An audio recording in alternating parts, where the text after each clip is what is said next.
রাদিয়াল্লাহু তাআলা আনহু আল্লাহু আকবার কানতে কানতে চক্ষু মুবারক অন্ধ কইরা ফেলাইল। আরে লোকেরা বলে, আরে হুজুর, আপনার অন্ধ চক্ষু আল্লাহু আকবার দেখতে ভালো দেখায় না, আপনার ডাক্তার কবিরাজ দেখান, আল্লাহু আকবার আপনার অন্ধ চক্ষু ভালো হয়ে যাইবে। আর তখন লোকদেরকে উদ্দেশ্যে বলল, আমার সাহাবীরা, আমি আলী রাদিয়াল্লাহু তাআলা আনহু আল্লাহু আকবার আমার অন্ধ চক্ষু ভালো করব, ভালো হইবে, কিন্তু হে সাহাবীরা, তোমরা তো বুঝো না, আমি আলী রাদিয়াল্লাহু তাআলা আনহু আল্লাহু আকবার কেন অন্ধ চক্ষু ভালো করি না? কারণ আমার মাওলা যখন আমাদেরকে আল্লাহু আকবার দুনিয়ার মামলা থেকে বিদায় দিয়ে আরে কবরের মামলায় পাঠাইবে, আল্লাহু আকবার, তখন আমাদের তো আর উপায় হবে না।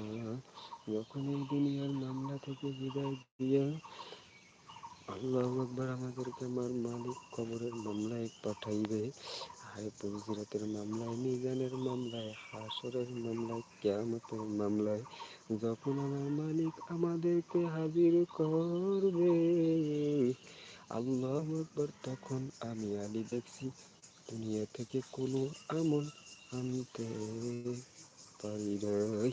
তখন আমি আমার মাওলাকে কি দেখাইব? আল্লাহু আকবার, আল্লাহ, তারা আমার মাওলাকে কি পরিমাণ ভয় করছিল, আরে অন্ধ চক্ষু একবার অন্ধ করে ফেলাইল। আর তুমি আমি আল্লাহু আকবার আমার মাওলাকে কি রকম ভয় করি, কিভাবে ভয় করি, কি জন্য ভয় করি, আহারে, এই চিন্তা যদি থাকতো, আল্লাহু আকবার, তোমার চক্ষু বন্ধ করার লাগতো না, আমার মাওলা তোমাকে ঠিকই কবুল করলো। আলী রাদিয়াল্লাহু তাআলা আনহু আমার মাওলার ভয়, জাহান্নামের ভয়, কবরের ভয়, মিজানের ভয় অন্ধ করছিল।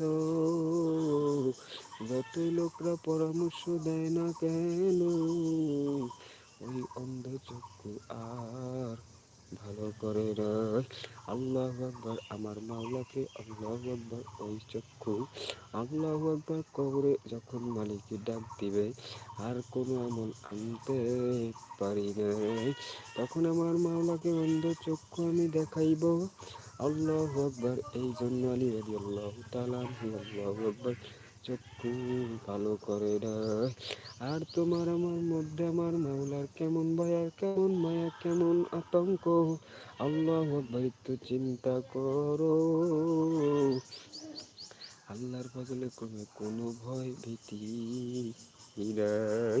হে বাজানরে কবরের যাত্রীরা, আল্লাহু আকবার, আমাদেরকে আমার মালিক কত নিয়ামত দান করলো, আহারে, এই তামাম দুনিয়ার খাদ্য রিজিক আমাদেরকে আমার মালিক ভোগ করাইলো, আমার মালিক চক্ষু নিয়ামত আল্লাহু আকবার দান করলো, আমার মালিক হাত নিয়ামত দান করলো, আমার মালিক পা নিয়ামত দান করলো, আল্লাহু আকবার, আমার মালিক জবান নিয়ামত দান করলো, আমার মালিক কত বড় দয়ার মালিক, কত বড় মায়ার মালিক, আল্লাহু আকবার, নাস্তিক নাফরমান কোনদিন বুঝবে না।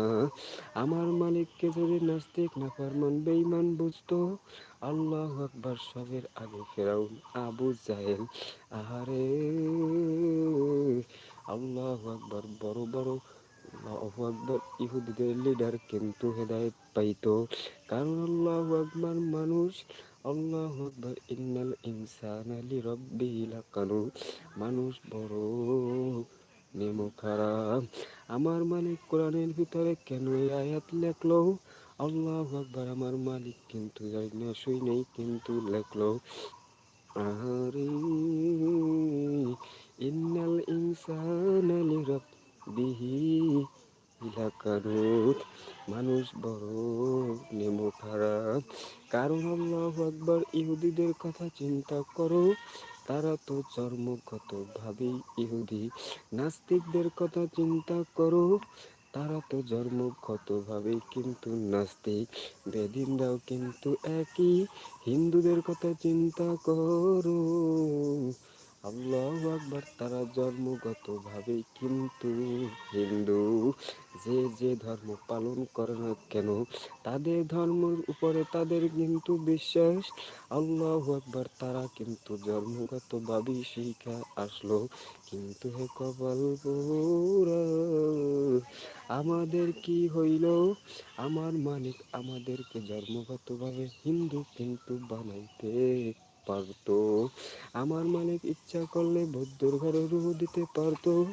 আল্লাহু আকবার, আমার মালিক আল্লাহু আকবার নাস্তিকের ঘরেও কিন্তু দিতে পারতো। আমার মালিক তোমার রূপ আল্লাহু আকবার বিভিন্ন রকমের বেজাতির ঘরে আল্লাহু আকবার না ফরমান কিন্তু দিতে পারতো। কিন্তু আমার মালিক কত বড় দয়ার মালিক, কত বড় মায়ের মালিক। আল্লাহু আকবার, আল্লাহ, তোমার রুহটা আমার মালিক হিন্দুর ঘরেও ঢুকায় নাই। আমার মালিক তোমার রুহটা বৌদ্ধের ঘরেও কিন্তু দেয় নাই। আল্লাহু আকবার, আমার মালিক তোমার রুহটা খ্রিস্টানের ঘরেও কিন্তু দেয় নাই। আমার মালিক তোমার রুহ ঘুরাইয়া আল্লাহু আকবার মুসলমানের ঘরে কিন্তু ঢুকাইল।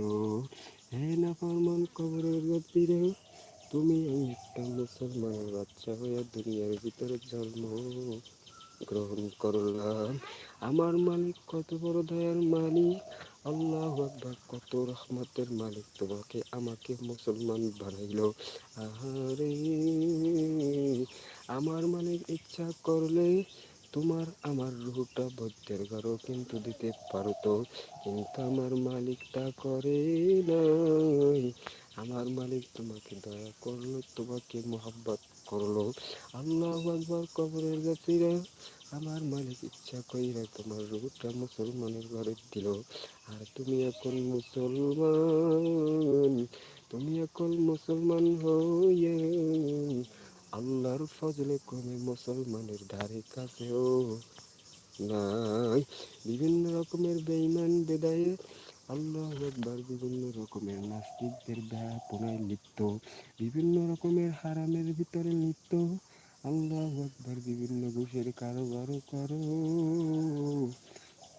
আল্লাহু আকবার, আমার মালিক তোমাকে কি বললো? হে নাফরমান কবরের যাত্রীরা, দুনিয়ার ভিতরে আমি মালিক তোদেরকে বানাইলাম। কেন বানাইলাম? কির জন্য বানাইলাম? আল্লাহু আকবার, এই চিন্তা যদি দুনিয়াতে একটু করতি, আমি মালিক আল্লাহর ফজলে কবে আমাকে তুই পাইতি। আমি মালিক 18,000 মাখলুকাত, আল্লাহু আকবার, আমার মালিক কম বেশি কিন্তু বানাইলো।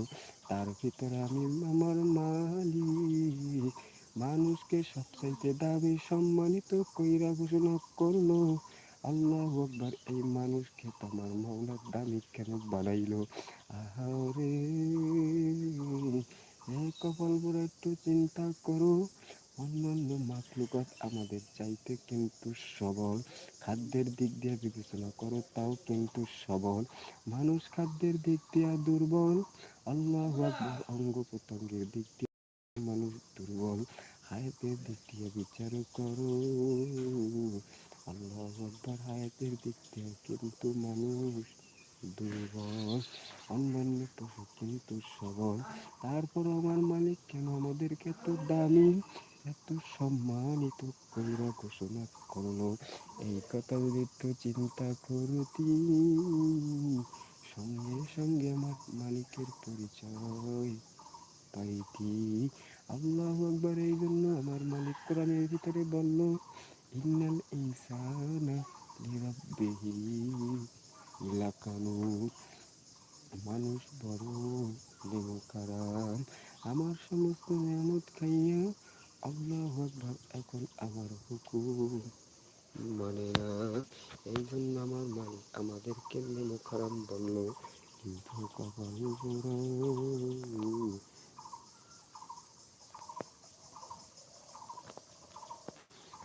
আমার মালিকের দয়ায় একবার যদি কেউ পড়ার মতো পড়ে, আল্লাহু আকবার মালিককে পাইলো, আল্লাহু আকবার সাদ্দাতের ইতিহাস পইরা দেখো, আমার মালিকের হেদায়েত পাইয়া আল্লাহর ফজলে তুমি আবার হেদায়েত থেকে বঞ্চিত